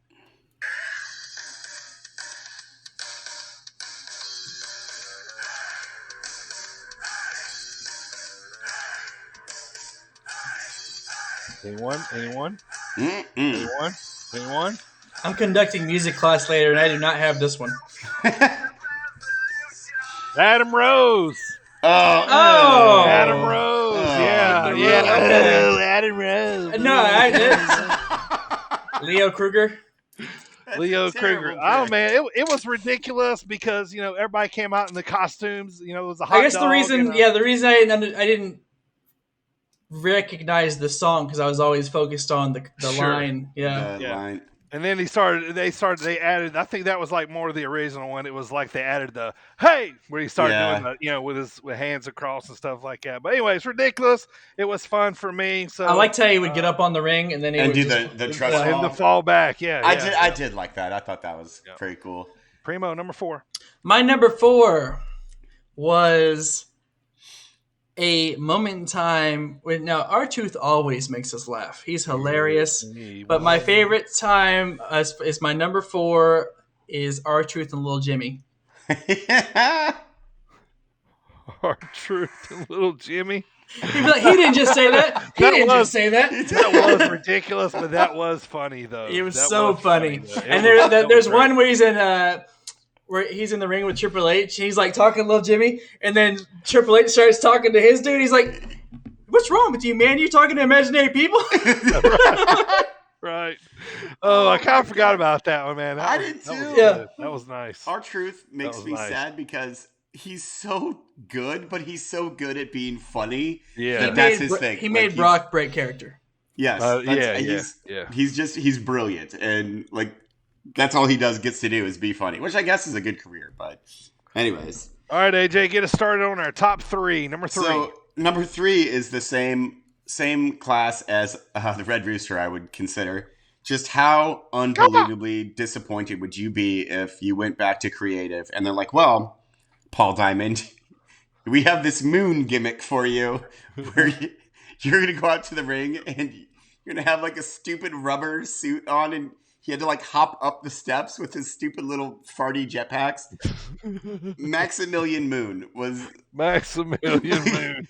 His gimmick was he was from the moon. And he had a jetpack that was seriously he would jump on the steps and be right. And press the little buttons and you just got to commit and get it and try, yeah, right? You got to go all the way. Well, yeah, that's hard to predict, man. Oh, it was so I wish it would have stuck around longer, and I also wish it would come back and take up a surprise spot in a Royal Rumble at some point in time, because I think I would lose my mind if Max Moon came out as number 22 in a Royal Rumble. Oh, by the way, Conan was originally planned for the gimmick, and then they gave it to. Can you imagine Conan as Maximilian Moon? Ugh. That would have been amazing. Would have. Right. So yeah, number 3 is Max Moon by Paul Diamond. All right, for me, let me see if you guys recognize the theme for my number 3. I mean, I'd say it's the Boogeyman. I bet it's the Boogeyman. Yeah. I mean, it was kind of part of the joke. We're dummies. He ate the worms. He played He'd come out. Boogeyman character out of their room would turn red. Yeah. He had to get over a guy that basically fictitiously lived in our closets as we growed up, and so that would be. I hear that he's actually a really nice guy. Yeah, I heard he was too. Yeah. So for me, number 3, the Boogeyman. I mean, that's classic, man. See if you can guess whose music this is. Where's the big show? Yeah. So my number 3 is Damien Mizdow. What? Really? Yeah. Yeah, I enjoyed everything. He would, even when he wasn't wrestling, he'd be on the outside of the ring doing everything that the Miz was doing. Look what Michael just put. Rolls and everything. Yeah, too. freaking Undead. You wrote it at the same time that I was saying it. Yeah. Oh, I did love Mizdow. That was awesome. Damien Mizdow. The only problem with that is that he got so over that they had to take it. They had to take it away from him. Which more over than Miz. did. Yeah. He always talks about that too. All right, top 2 guys. AJ, get us started. Number 2. This is where it gets fun. I was actually surprised by that. All of these were from this era of wrestling. Number 2, I think we mentioned a couple of either last episode or a couple of episodes ago, is Barry Darsow, the Repo Man. Because he would be like a sneaky, he had a thief mask on. It's like he looked like a Hamburglar without the hat. And he would break into people's houses and steal their cars. But then he would be like a sneaky thief. He'd be like, me. Right. It was I'm coming to steal your car in the middle of the night. And he just dressed like a thief, and it's like if you're a Repo Man, you're not a thief. That's like a government job. He was like, God, I want to be the big boss man again. Why am I not in Demolition anymore? Right. Repo Man. Oh, it was so good, and he had tire tracks on his gears. What? Sure why? did. This is so dumb, and I love every second of it. So that's my number 2, Repo Man, Barry Darsow. For my number 2. Let's just imagine that you walk into work one day as a wrestler, right? And you're going to get repackaged, okay? How fun would a gimmick would be where you go to the ring and you bitch out everybody in America for not paying their taxes, and you threaten them that you're going to beat the shit out of them if you don't pay your taxes, and he's going to reap the benefits of everybody in the WWE is going to have to pay for America not paying their fucking taxes, right? That is so. He was going to be an honorable mention for me. So for me, number 2, man, is IRS, Mike Rotunda. That would just be fun to me. I mean, you go out there with a briefcase, you rip on America about taxes, and there's just loads and loads of microphone potential to use. Yes, thank you. You know what I mean? There's so many ways to go with that angle that could be fun. So Mike Rotunda, IRS for me is number 2, man. I do love IRS. His whole thing. So good, man. That's Bo and Bray's daddy. Yep. Quit crying and pay what's due. My number 2 of gimmicks that we enjoy was a short-lived one, but it was funny because the original guy was actually funny, and this is Santina Marella, Santino's sister. She So I like Santino, and I just thought it was hilarious because he pretended so hard to not be Santino. Yeah. It was pretty funny. Yeah, it's a secret. It's like a secret between him and the fans. Uh-huh. Yeah, Right. Yeah. it's almost as bad as Mr. America. The Hulk Hogan. We all know it's you. Yeah. Right. Yeah. That's the one thing I liked when Hulk Hogan did it. He would lift up the mask and be like, "Shh." It's no, everyone knows that it's already you. I got a picture of. I went to Smackdown. And he was doing that gimmick, and I got a picture with him after the show. He was still kind of hanging out, taking pictures. But all right, AJ, let's go. Number 1's all the way around. Start with your top 5. Bring us to 1. Number 5, the whole Dungeon of Doom. Height of ridiculousness. Number 4, the Red Rooster, who actually was a rooster. Number 3, Maximilian Moon, who was actually from the moon. Number 2, Repo Man. And number 1, who else could it possibly be? What is my Twitter handle? It's the Yeti! The Yeti! Who, WCW, Eric Bischoff's brainchild. Oh my God. There's so much that's wonderful and horrible about this. First, he lived in a block of ice. Second, Tony Schiavone calls him the Yeti instead of the Yeti. Right. Which is iconic now. Number 3, it was a goddamn mummy. Do they not know what a Yeti was? Eric Bischoff was like, no, Yetis, they have, toilet paper wrapped around them, right? Yeah. It was. Also, they go out to the ring and they air hump Hulk Hogan. That was his move. He went out to the ring and he was just... That was his thing. Yeah. It was so stupid. Which I guess you could include him in the Dungeon of Doom as well. But like I remember seeing that live on Halloween Havoc as a kid, and I have never laughed harder at anything in my entire life. Magal, I'm sure you can back me up on this. Like, up till that point in my life, that's the hardest I've ever laughed. And it was during a wrestling match for the Yeti, which is now my Twitter handle. So thank you, Tony Schiavone. Good time. Yeti! All right, let's get to my number one. Number 5 was the Hurricane. 4, Adam Rose. 3, Boogeyman. 2 was IRS. All right, boys. So this, like, for my number one, I love this, man. I watch it all the time. This wrestler, he didn't have any interest music. Poor fella, he didn't even make it to the ring. In 1993, he debuted with a guy named Sting who was introducing him to the match. But if you don't know what I'm talking about by now, it's a guy named Fred Ottman. He was slated to be the infamous Shockmaster. You're gonna be shocked by the Shock Master, yeah, and he infamously busted through the wall, very lame-like. His stormtrooper hat that they It's like glitter all over. Bedazzled stormtrooper hat. It was a bedazzled fell off. He tried to put it back on. It was a big botched episode, but man, like it was just so funny. Like it's still my favorite because like this is just how wrestling can go bad. A horrible gimmick. Fred ended up being Tugboat. Yeah, he was Tugboat. And what was funny too is like Sting. Everybody on the set was laughing. You know, they totally broke kayfabe. They could not hold it back. So that was funny for me. So now my number one is his one appearance, the Shockmaster. Even Sid Vicious, who generally not like the best sense of humor in the business, right, broke character and was laughing during the Shockmaster. Unbelievable! What a great pick. Oh, it was funny.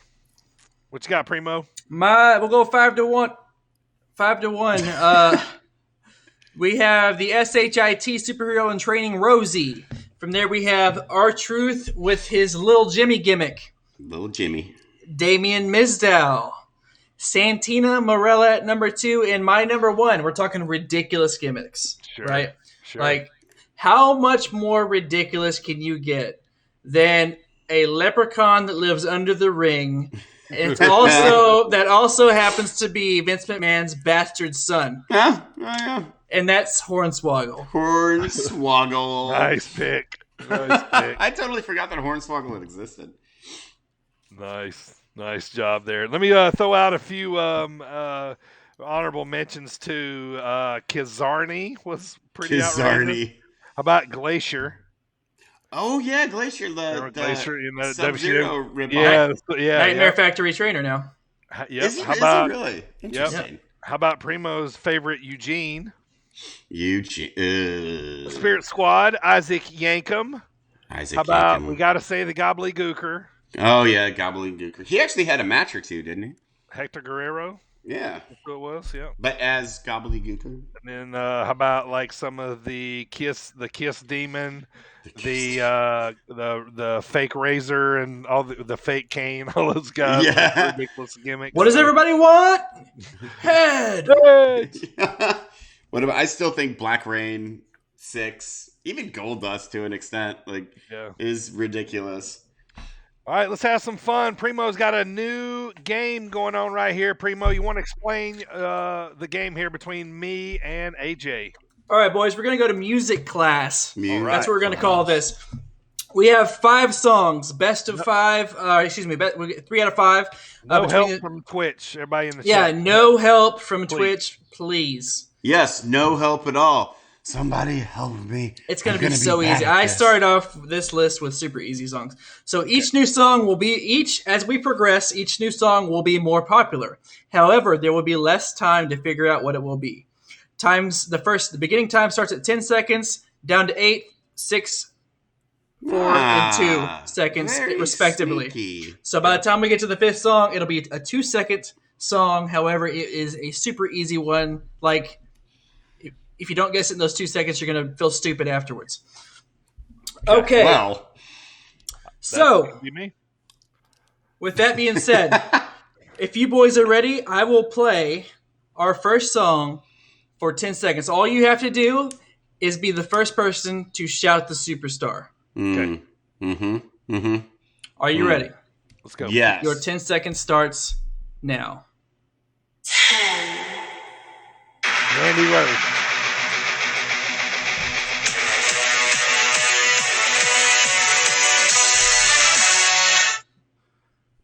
That's it.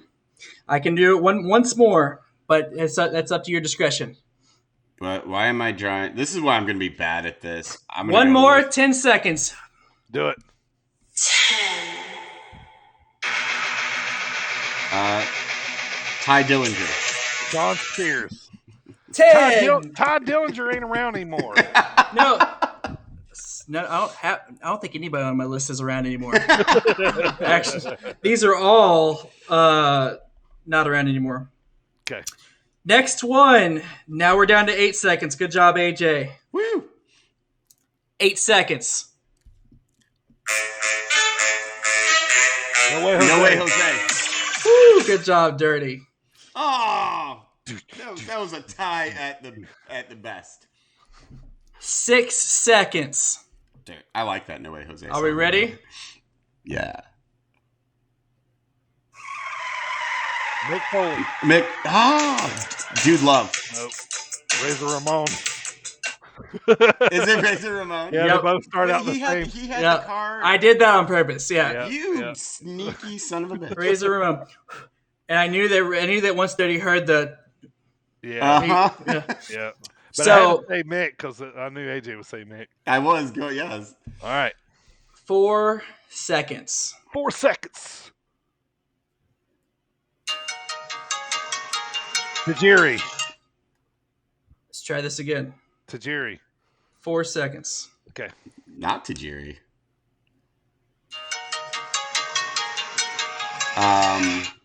Lord Taka Tensai. Michinoku.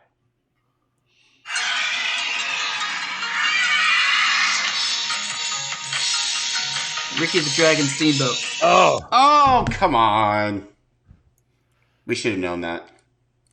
Yeah, he heard the arm wave. That's right. Dirty knew what I was talking about. Yeah. Last song, you get 2 seconds. All right. This is gonna be quick. Dusty Rhodes.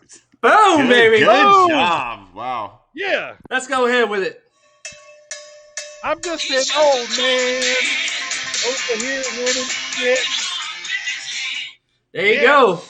We have Dirty, your winner of music class, with 3 out of 5 there. You took, I think, didn't you get 4 out of 5? Well, nobody guessed Ricky the Dragon Oh, Steamboat, yeah, and you sorry, got I Ty forgot. Dillinger. Yep. I need to study up on old music that no one has anymore. That was fun though, man. I can't wait to do that again. That was really cool. Nice job there. That was fun. Maybe next time, loser. All right, let's get to promo school today. I got one for you from 1991. This is Rowdy Roddy Piper. This is from a WWE Superstars card for Madison Square Garden. So you're going to hear the commentator talk about the matches first, and then they'll cut to Rowdy cutting on Ric Flair here. Here we go.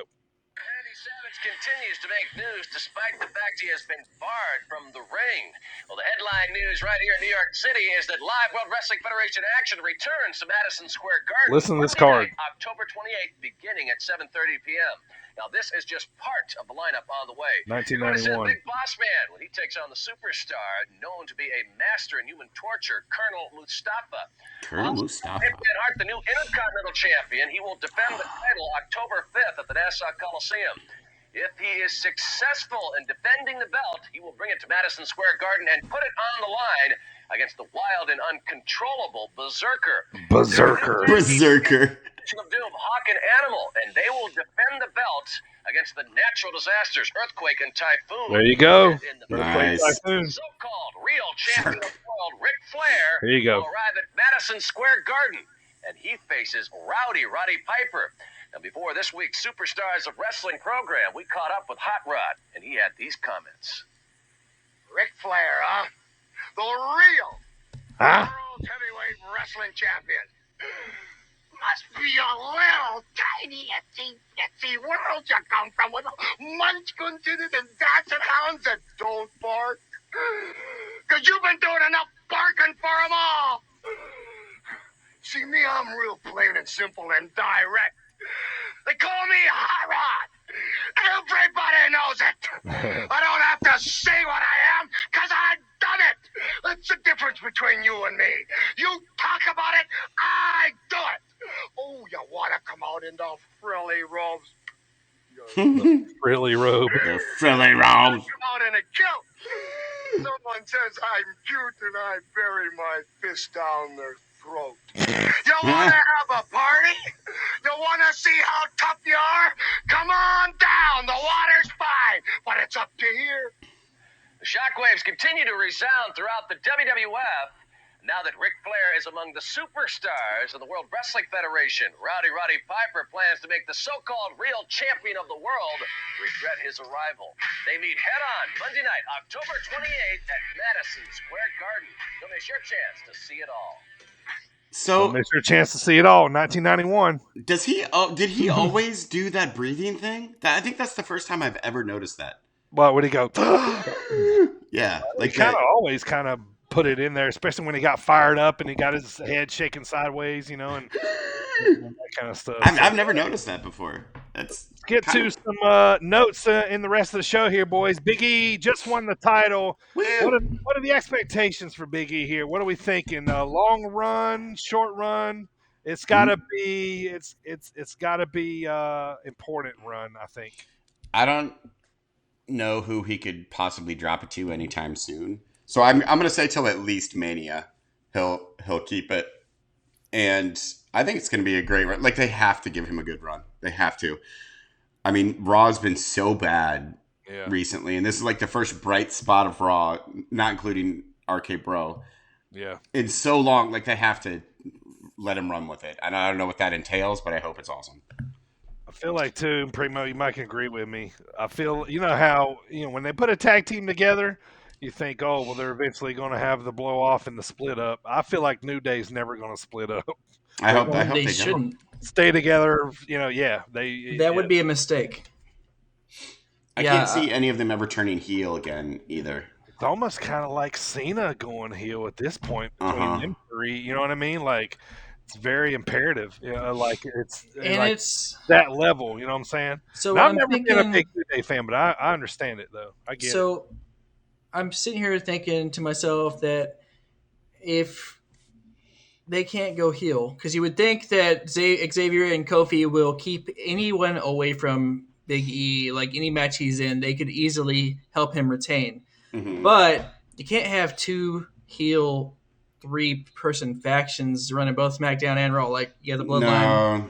No, that'd be a bit redundant. So, why can't you? I mean, you can, but it's not good television. It's not a rule. I'm always thinking heel side. I mean, I like the idea, but that's what I would be. I'd just be like, you're mirroring SmackDown at this point. Yeah.